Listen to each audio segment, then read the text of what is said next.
बिस्मिल्लाहिर्रहमानिर्रहीम, अस्सलाम वालेकुम। एवन टीवी के न्यूज स्टूडियो से मैं हूं अलीशा अब्बासी। शामिल करेंगे न्यूज हेडलाइंस।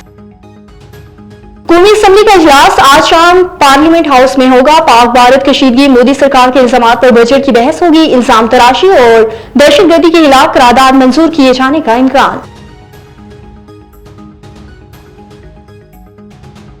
भारत बाज न आया, फिर शर अंगेजी LOC पर बिला इश्तियार फायरिंग। पाक फौज का भरपूर जवाब, दुश्मन की बंदूकें खामोश। नाक्याल, कोयलटा, केल, नीलम, हाजी पीर सेक्टर्स में बिला इश्तियार फायरिंग की गई।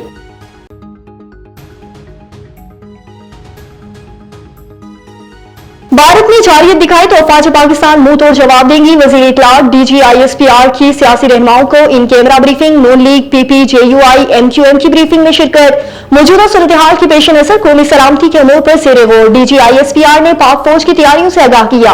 पाकिस्तान एक पुरअमन मुल्क है, हित्ते में अमन चाहता है। अता तारर ने सफाती इकदाम और सियासी मौक़िफ़ से आगाह किया। तहरीक इंसाफ हुकूमती ब्रीफिंग में शरीक नहीं हुई।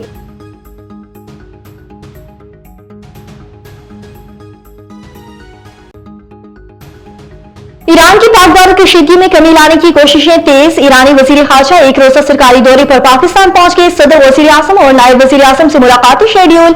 ईरानी वफद इस्लामाबाद से मंगल को भारत रवाना होगा।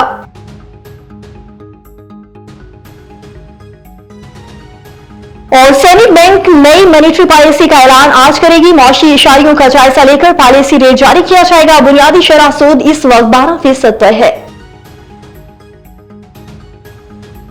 न्यूज स्टूडियो से फिलहाल के लिए इतना ही। मजीद खबरों और अपडेट्स के लिए देखते रहिए A1 TV। A1 TV, सब पे नजर, अंदर की खबर।